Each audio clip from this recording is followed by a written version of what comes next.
বাংলাদেশে ভয়াবহ বন্যা আর শেখ হাসিনা ইস্যুর পর এবার সীমান্ত ঘিরেও ভারতের সাথে বাংলাদেশের তীব্র টানাপোড়েন আর উত্তেজনা ছড়িয়ে পড়েছে। এমন খবর প্রকাশ করেছে ভারতের বিভিন্ন সংবাদ মাধ্যম। তারা বলছে, গেল সপ্তাহের দুটি ঘটনায় এখন রীতিমতো মুখোমুখি অবস্থানে দুই দেশের সীমান্তরক্ষী বাহিনী, বর্ডার গার্ড বাংলাদেশ বিজিবি ও ভারতীয় সীমান্তরক্ষী বাহিনী বিএসএফ।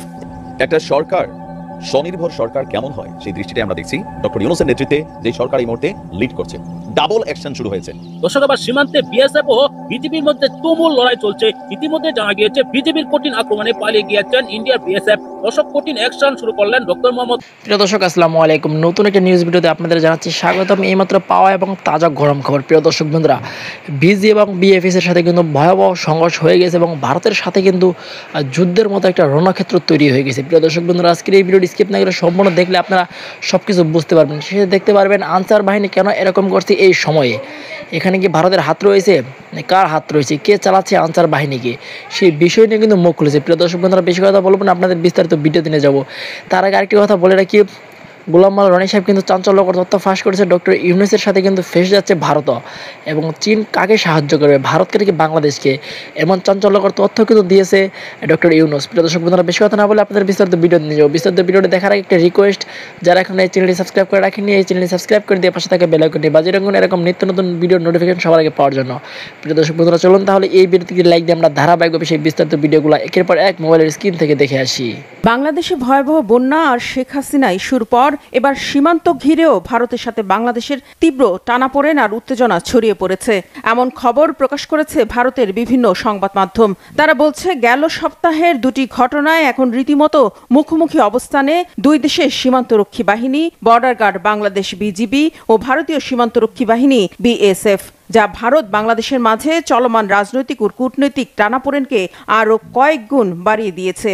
ভারতের গণমাধ্যমের দাবি, গেল বুধবার লালমনিরহাটের পাটগ্রাম উপজেলার দহগ্রাম ইউনিয়নের হাড়িপাড়া সীমান্তে ভারতীয় সীমান্তরক্ষী বাহিনী কাঁটাতারের বেড়া নির্মাণের সময় তাতে বাধা দেয় বর্ডার গার্ড বাংলাদেশ। ভারতের দাবি, গবাদি পশু আটকানোর জন্য বেড়া দিচ্ছিল তারা। তবে বাংলাদেশ সীমান্তরক্ষী বাহিনী জানিয়েছে, আন্তর্জাতিক সীমান্ত আইন অনুযায়ী শূন্য রেখা থেকে 150 গজের মধ্যে কোনো স্থাপনা নির্মাণ করা যাবে না। আর বিএসএফ এর তত্ত্বাবধানে শূন্য রেখাতেই কাঁটাতারের বেড়া নির্মাণের প্রস্তুতি নিচ্ছিল দেশটির শ্রমিকরা। বিষয়টি নজরে এলে বাংলাদেশের বিজিপি বাধা দেয়, তাতে কাজ বন্ধ রাখতে বাধ্য হয় ভারতীয় বাহিনী। পরে ভারতীয় বাহিনীর সদস্যরা ভারী অস্ত্র নিয়ে সীমান্তে অবস্থান নেয়। একই সাথে সীমান্তে বিপুল পরিমাণের কাঁটাতারের বেড়া ও নির্মাণ সামগ্রী এনে রাখে। এর জেরে সেখানে অতিরিক্ত সদস্য মোতায়েন করে সতর্ক নজরদারি বাড়িয়েছে বাংলাদেশ সীমান্তরক্ষী বাহিনী। এর আগে 5 ভারতীয় নৌ অপারেটর বাংলাদেশের জলসীমায় ঢুকে গেলে তাদের আটক করে বাংলাদেশের সীমান্তরক্ষীরা। তবে যথারীতি ভারতের দাবি, গঙ্গা নদীতে প্রবল স্রোতের কারণেই নাকি নৌকাগুলো অসাবধানতাবশত বাংলাদেশের ভূখণ্ডে প্রবেশ করেছিল।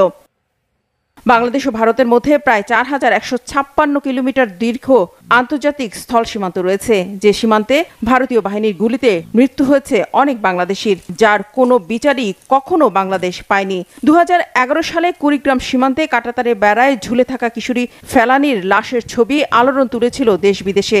ভারতের সীমান্তরক্ষী বাহিনী বিএসএফ গুলি করে 15 বছর বয়সী ফেলানিকে হত্যা করে লাশ ঝুলিয়ে রেখেছিল কাঁটাতারের উপর। শুধু ফেলানি নয়, আন্তর্জাতিক সংস্থাগুলো বলছে 2014 থেকে 23 পর্যন্ত গত 9 বছরে সীমান্তে বিএসএফ এর হাতে 245 বাংলাদেশি হত্যার ঘটনা ঘটলেও একটি হত্যাকাণ্ডেরও বিচার হয়নি। এসব ব্যাপারে বরাবরই নিশ্চুপ ছিল শেখ হাসিনা সরকার। আর এই বিচারহীনতাই সীমান্ত হত্যাকে উস্কে দিয়েছে বলে মনে করছেন বিশ্লেষকরা। মূলত বাংলাদেশের সাবেক প্রধানমন্ত্রী শেখ হাসিনা গেল 5 আগস্ট গণ আন্দোলনের মুখে বাংলাদেশ ছেড়ে ভারতে আশ্রয় নেওয়ার পর থেকেই দুদেশের সম্পর্কের চরম অবনতি ঘটে। শেখ হাসিনার ভারত প্রীতি মনোভাবের কারণে বাংলাদেশের জনগণের মনে তীব্র ভারত বিদ্বেষ জন্ম নিয়েছে এবং তার বহিঃপ্রকাশ ঘটে যাচ্ছে বলে মনে করছেন বিশ্লেষকরা। তারা বলছেন, আর মাথা নত নয়, জবাব দিতে হবে সব অন্যায়ের। আর ভারতের প্রতি বাংলাদেশের এমন মনোভাবের কারণেই সীমান্তে মোদী সরকারের বাহিনী কড়া অবস্থান নিয়েছে। সেক্ষেত্রে বাংলাদেশেরও কঠোর অবস্থান নেওয়া দরকার বলে মনে করছেন বিশ্লেষকরা। আনসার ভাইরা আমার প্রতি খুশি হন আর রাগ হন, যদি আমার হাতে ক্ষমতা থাকতো, যারা আজকে শাহবাগে নামছেন প্রত্যেকটার একবারে পার্মানেন্ট বরখাস্ত করে দিতাম। আজ জীবনের জন্য আপনাদেরকে আর আমি চাকরিতে ঢোকার সুযোগ দিতাম না।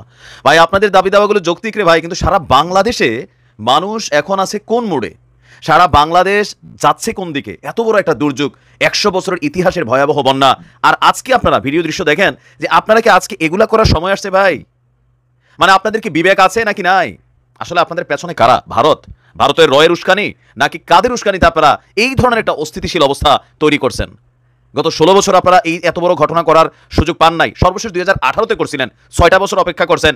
ডক্টর ইউনূসের সরকারটা বসার পরে এই মুহূর্তে এই যে বন্যা পরিস্থিতিতে মানুষের কি বিশ্রী অবস্থা, সারা বাংলাদেশের মানুষের মুভমেন্ট কোন দিকে, আর আপনারা চাকরি পার্মানেন্ট দাবিতে আজকে যে মহাসমাবেশ করেছেন, আপনাদের প্রত্যেককে চাকরি থেকে বরখাস্ত করার জন্য আমরা সরকারের প্রতি আহ্বান জানাচ্ছি। কারণ আজকে সেন্টিমেন্ট ঠিক নাই, আপনাদের দাবি যৌক্তিক, আপনারা যা বলছেন সব যৌক্তিক, কিন্তু এই মুহূর্তে অন্তত আপনাদের এই ধরনের ভূমিকা সারা দেশের মানুষের কাছে আপনাদের এই দাবিটার বিপরীত অবস্থান তৈরি হয়েছে। কমেন্টগুলো দেখছেন, মানুষ কি লিখতেছে আপনাদেরকে, কাদের টাকা খাইছেন, সিচুয়েশন বলছেন না, ঘটনা দেখেন।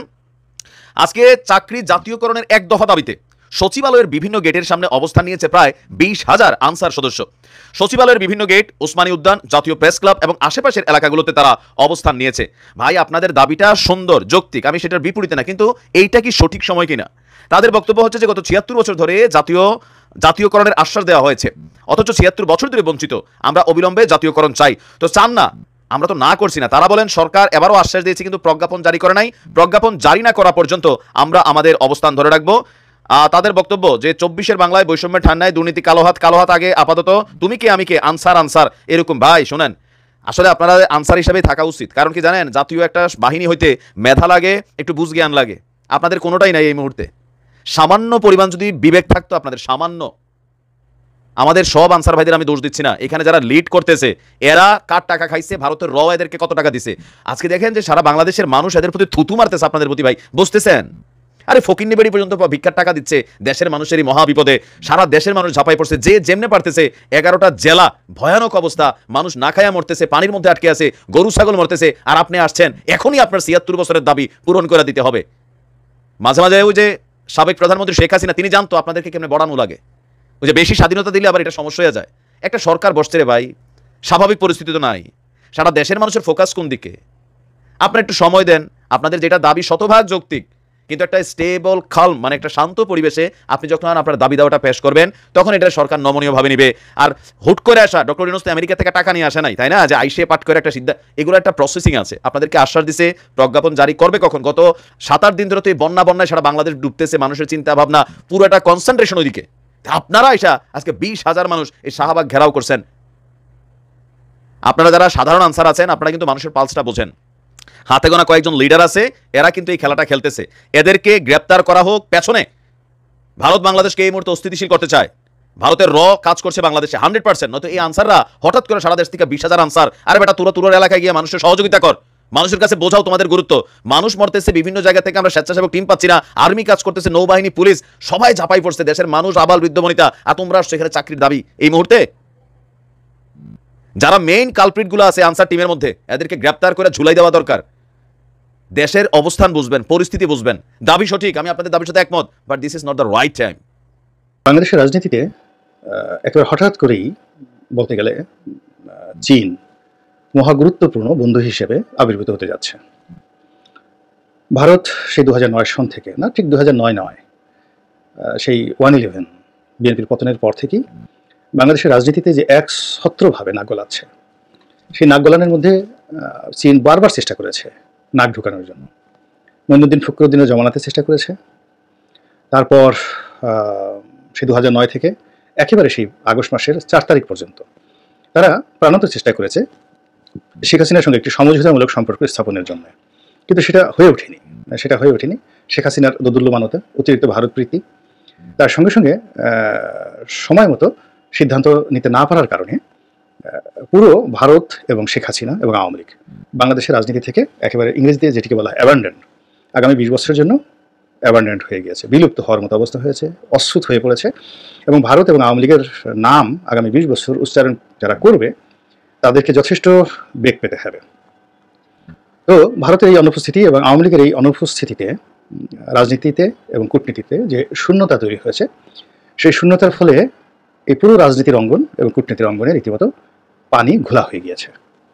এবং ঘোলা পানিতে আমাদের দেশের কূটনীতিবিদ এবং রাজনীতিবিদরা রীতিমতো আমরা দিশা হারিয়ে ফেলেছি। মাছ যেভাবে ঘোলা পানিতে অস্থির হয়ে পড়ে, নিঃশ্বাস নিতে পারে না, সে ভেসে থাকে এবং নিঃশ্বাস নেওয়ার জন্য উপরে উঠে আসে, ফলে গপাগপ করে মাছ ধরা যায়।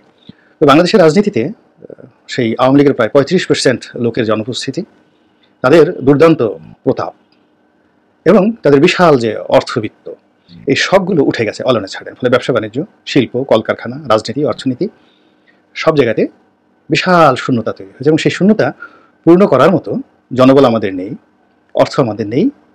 ফলে এখানে একটা ভারসাম্যহীনতা তৈরি হয়ে গেছে।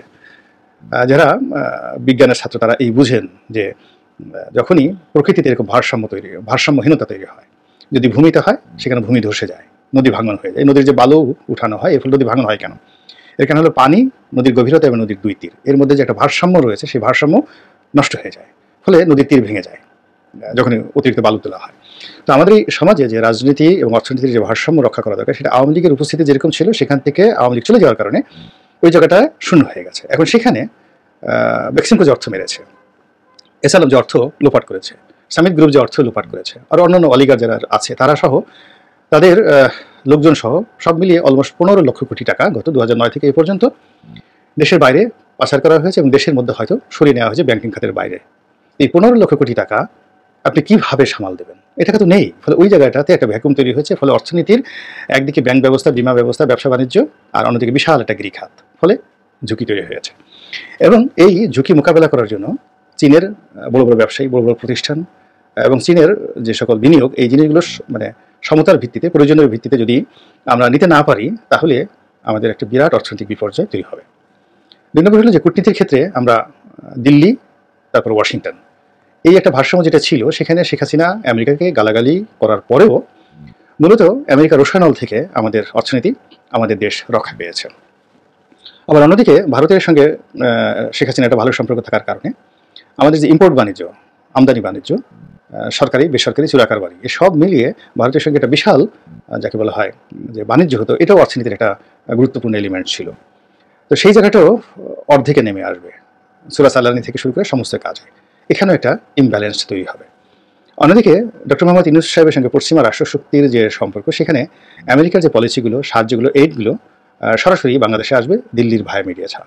এবং পশ্চিমা দুনিয়া তারা যে কাজ করে টাকা দেওয়ার চেয়ে উপদেশ দেয় বেশি, এবং তারা সবসময় দেওয়ার চাইতে মানে দেনেওয়াল্লা হওয়ার চাইতে নিতে পছন্দ করে।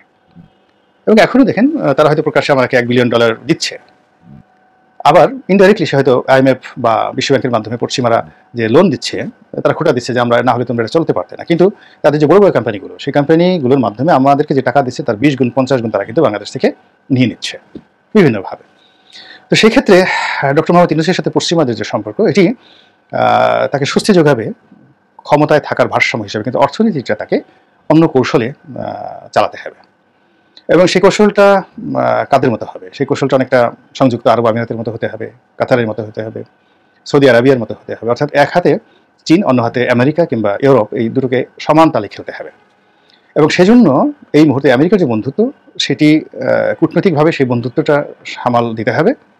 আর চীনের যে বন্ধুত্বটা, এই বন্ধুত্বটা রক্ষার জন্য চীনের যে ইকোনমিক বেল্ট রয়েছে, ইকোনমিক মাস্টার প্ল্যান রয়েছে, সেই মাস্টার প্ল্যানগুলো বাংলাদেশে বাস্তবায়ন করার সুযোগ দিতে হবে। এবং এই কারণে চীনের সঙ্গে খুব দ্রুত বর্তমান যে তত্ত্বাবধায়ক সরকার আছে বা ইন্টারিম গভর্নমেন্ট রয়েছে, যাদেরকে আমরা অন্তর্বর্তীকালীন সরকার বলছি, তাদের বন্ধুত্ব জরুরি জরুরি জরুরি, এত জরুরি ইফ পসিবল উইদিন 60 মিনিট, মানে 1 ঘন্টার মধ্যে যদি ডক্টর মোহাম্মদ ইউনূসের সঙ্গে চীনা প্রেসিডেন্টের যোগাযোগ হয়ে যায়, মিস্টার শি এর সঙ্গে, তিনি যদি বাংলাদেশে আসেন বা মিস্টার ডক্টর ইউনূস যদি সেখানে বেড়াতে যান, তাহলে এখানে দেশের জন্য, সরকারের জন্য এটি খুবই গুরুত্বপূর্ণ একটা এলিমেন্ট হয়ে যাবে।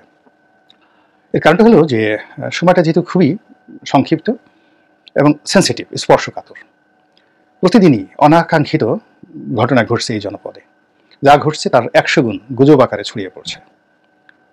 আমাদের যে সমস্যা আছে তার চেয়ে আরও 1000 গুণ সমস্যা বিভিন্ন সামাজিক মাধ্যমে এগুলো বিস্তার লাভ করছে, এবং ভারতীয় মিডিয়া থেকে শুরু করে আমাদের পুরো সীমান্ত অঞ্চল অস্থির হয়ে আছে ভারতের কারণে। আর আওয়ামী লীগের যে লোকগুলো আছে, বুঝতে হবে যে তারা পালিয়ে আছেন বটে অনেকে, কিন্তু এটা মাসখানিক থাকবে, এরপর কিন্তু তারা বের হয়ে আসবেন। এবং আপনারা মানে ধরে নিতে পারেন যে আগামী 1 মাসের মধ্যে দেখবেন যে বিভিন্ন জায়গাতে আওয়ামী লীগের মিছিল হচ্ছে, মিটিং হচ্ছে। এই বিশাল জনগোষ্ঠী আপনি তাদেরকে সামাল দিতে পারবেন না। এবং আওয়ামী লীগের যে ইতিহাস হলো এরা জামাতের মতো অনেকটা ক্যাডার ভিত্তিক রাজনৈতিক দল, ফলে তারা সরকারে বসে বড় বড় ভুল করে, কিন্তু রাজপথে তাদের একটা ঐতিহ্য রয়েছে যে তারা রাজপথে ভালো করে, সাহস শক্তি যে কোনো মানে দলের সাথে তারা বাংলাদেশের প্রেক্ষাপটে সেই 51-52 সন থেকে তারা কিন্তু এটা দেখিয়ে আসছে। তো প্রতিষ্ঠা সেই ন্যাপ মানে ন্যাপ ভাসানি আওয়ামী লীগ বা তার আগে আওয়ামী মুসলিম লীগ সব আমলই রাজপথ কাঁপানোর ক্ষেত্রে আওয়ামী লীগের জুড়ি নেই। এবং এত বড় দুর্ঘটনা এবং এত বড় দুঃশাসনের পর যে অভ্যুত্থান হলো, সেই অভ্যুত্থানের পরেও গোপালগঞ্জ, বৃহত্তর গোপালগঞ্জ, সেখানকার মানুষ আওয়ামী লীগের পক্ষে এখনো যেভাবে দাঁড়িয়ে আছে, এটা কিন্তু বিএনপির পতনের পর ফেনীতে হয়নি। এই ঘটনা কিন্তু বিএনপির পতনের পর বগুড়াতে হয়নি, যেটা গোপালগঞ্জ এখনো দাঁড়িয়ে আছে। এবং একটা ব্যাপার এখানে অনেকে বলার চেষ্টা করছে যে শেখ হাসিনা যদি সেই ভারতে না পালিয়ে তিনি যদি গোপালগঞ্জে চলে যেতেন, তাহলে গোপালগঞ্জ, তারপর গোপালগঞ্জের পরে আপনার ধরেন শরীয়তপুর, মাদারীপুর এবং খুলনার এটা বাগেরহাটের একটা বিরাট অংশ এবং বরিশালের অর্ধেকটা, এটির মধ্যে এমন একটা সিমেন্টেড অবস্থা হয়ে যেত যে সেখানে যদি সামরিক বাহিনীকে ইন্টারভেন করতে হতো যুদ্ধ লেগে যেত, রীতিমতো যুদ্ধ, একদম গেরিলা যুদ্ধ লেগে যেত। তো শেখ হাসিনা সিদ্ধান্ত নিতে পারেননি, যদি সিদ্ধান্ত নিয়ে তিনি বাংলাদেশে থেকে যেতেন ইতিহাস কিন্তু ভিন্ন হয়ে যেত। এখন সেই সম্ভাবনাটা যে নাই, সেই সম্ভাবনাটা যে আগামী দিনগুলোতে ঘটবে না এরকম ঘটনা, তাও কিন্তু বলা যাচ্ছে না। এটা হলো অঞ্চল ভেদে। এর বাইরে যদি রাজনৈতিকভাবে আপনি চিন্তা করেন, তাহলে এখনও বৃহত্তর ফরিদপুর, বৃহত্তর বরিশালের সঙ্গে সঙ্গে অন্যান্য এলাকাতে আওয়ামী লীগের যে ব্রুট মেজরিটি রয়েছে, জনপ্রিয়তা রয়েছে বিশেষগুলো এলাকাতে, সেগুলো যদি একসাথে কোনো একটা প্রোগ্রাম দেয়, ইউনূস সরকারের পক্ষে বর্তমান জামানাতে তার অ্যাডমিনিস্ট্রেশনে আওয়ামী লীগকে মোকাবেলা করা সম্ভব নয়। তো সেক্ষেত্রে তাদেরকে বিএনপির আশ্রয় নিতে হবে এবং বিএনপিকে স্পেস দিতে হবে। এবং বিএনপিকে যে যদি স্পেস দেওয়া হয়, পিছনে পুলিশ এবং মিলিটারি দাঁড়িয়ে সেই ছাত্রলীগ যুবলীগ যেভাবে হেলমেট বাহিনী দিয়ে বিএনপিকে পেদানি দিয়েছে, এখন যদি বিএনপির এবং জামাতের নেতাকর্মীদেরকে এইভাবে বেসরকারি অস্ত্র দিয়ে, অর্থাৎ আমদা হকি স্টিক, চাইনিজ স্কুলের লাঠি শুটে এগুলো দিয়ে পিছন থেকে অ্যাডমিনিস্ট্রেটিভ হেল্প দেওয়া হয়, বোঝার চেষ্টা করেন যে কী পরিমাণ রক্তারক্তি ঘটনা ঘটবে। এবং এই ধরনের রক্তারক্তি ঘটনা ঘটানোর জন্য ভারত মানে দরকার হলে হাজার হাজার কোটি টাকা এখানে খরচ করবে। এর কারণ হলো আপনি একটু হিসাব করে দেখেন তো ভারতের বিনিয়োগ কত আছে এই মুহূর্তে বাংলাদেশে, এবং ভারতের যত নাগরিক চাকরি করছে, সেই আসিম নজরুল সাহেব বলেছেন 26 লাখ, ধরুন 26 লাখ না হোক, 6 লাখ তো আছে। তো এই 6 লাখ লোক উঁচু উঁচু পদে চাকরি করে যে পরিমাণ রেমিটেন্স ভারতে পাঠাচ্ছে, এখন পুরো জিনিসটা বন্ধ হওয়ার উপক্রম হয়েছে। ভারতীয় পণ্য বর্জনের ডাক যেভাবে এই গণঅভ্যুত্থানের আগে হয়েছিল, সেটি এখন এই বন্যা কেটে যাওয়ার পরে এটি এখন পূর্ণমাত্রা 100% কার্যকর হবে। 3 নম্বর হলো যে ভারতের সঙ্গে যে সম্পর্ক, সেই সম্পর্কের প্রেক্ষিতে যদি চীন বাংলাদেশের রাজনীতিতে জড়িয়ে যায়, তাহলে ভারতের যে 7 সিস্টার, সেই 7 সিস্টার আগামী দিনে বিচ্ছিন্ন হয়ে যাওয়ার সম্ভাবনা খুবই বেশি, একটা মায়ানমারের মতো অবস্থা হয়ে যাবে। তো সেই অবস্থা মোকাবেলা করার জন্য ভারত করবে কি, তাদের সর্বস্বকে নিয়োগ করবে আওয়ামী লীগকে এখানে এস্টাবলিশ করার জন্য, অথবা ছলে বলে কৌশলে ডক্টর মোহাম্মদ ইউনূসকে কবজা করার জন্য। তো ডক্টর মোহাম্মদ ইউনূস যদি দিল্লির কবলে পড়ে যান, সেক্ষেত্রে আবার দেশের জামাত, বিএনপি সমস্ত রাজনৈতিক শক্তির সঙ্গে আবার তার শত্রুতা তৈরি হয়ে যাবে এবং তাকে তাড়ানোর জন্য তখন ছাত্র জনতা আরেকটা অভ্যুত্থান এখানে করার চেষ্টা করবে, যা কিনা তিনি সামাল দিতে পারবেন না। তো সেই ক্ষেত্রে তার জন্য সবচেয়ে মানে দেশের স্থিতির জন্য এবং তার জন্য সবচেয়ে নিরাপদ হলো যদি আগামী, সবাই বলছে যে ডক্টর ইউনূস 4-5 বছর থাকতে চান, 5-6 বছর থাকতে চান, তো যদি 4-5 বছর থাকতে চান আর সেটাকে যদি টানতে টানতে আরও 2-4 বছর নিয়ে যান, তাহলে এই যে আগামী দিনের যে তার রাষ্ট্র ক্ষমতায় থাকার যে স্বপ্ন বাসর, এটি বাস্তবায়ন করার জন্য এই মুহূর্তে চীনের বন্ধুত্ব খুবই খুবই জরুরি। এবং সেই বন্ধুত্ব গ্রহণ করতে গিয়ে শেখ হাসিনা যেভাবে দ্বিধাদ্বন্দ্বের মধ্যে পড়েছেন, তিনি ভারতকে যেভাবে চিন্তা করেছেন, একইভাবে ডক্টর ইউনূস যদি এখানে আমেরিকার কথা চিন্তা করেন, আমেরিকা কি মাইন্ড করবে না করবে এই সমস্ত নিয়ে চিন্তা করেন, তাহলে তিনি হয়তো আমেরিকাতে জনপ্রিয় থাকবেন, কিন্তু বাংলাদেশে তার জন্য ক্ষমতা চালানো খুবই কঠিন হয়ে পড়বে এবং আমাদের জনজীবনও কিন্তু এই ভারতীয় আগ্রাসনের কারণে দুর্বিষহ হয়ে পড়বে। এখন ডক্টর মোহাম্মদ ইউনূস প্রাজ্ঞ লোক, আমরা তাকে স্বপ্নের রাজকুমার হিসেবে দীর্ঘদিন জেনে আসছি এবং তার খ্যাতি, তার দ্যুতি, তার শিক্ষা দীক্ষা সব মিলিয়ে তার প্রতি আমাদের যে একটা সহানুভূতি, এটি এখন এই সহানুভূতির মধুচন্দ্রিমা চলছে। কিন্তু এই মধুচন্দ্রিমা বেশি দিন থাকবে না যদি দেখি যে আমাদের সমাজ অস্থির হয়ে গেছে। তো এই সময়টিকে তিনি কীভাবে ব্যবহার করেন, এটি এখন দেখার বিষয়। আল্লাহ আমাদের সবাইকে। প্রিয় দেশবাসী, শুরু থেকে শেষ পর্যন্ত যারা এই ভিডিওটি দেখেছেন সকলকে জানাই অসংখ্য অসংখ্য ধন্যবাদ। যারা এরকম নিউজ ভিডিও পেতে পছন্দ করেন তারা অবশ্যই এই চ্যানেলটি সাবস্ক্রাইব করে পাশে থাকা বেল আইকনটি বাজিয়ে দিবেন। যারা এখন এই ভিডিওটি শেয়ার করেননি, এই ভিডিওটি দ্রুত শেয়ার করে সকলকে দেখার সুযোগ করে দিন। আজকের মতন এই পর্যন্ত, দেখা হচ্ছে পরবর্তী কোনো ভিডিও নিয়ে ইনশাল্লাহ।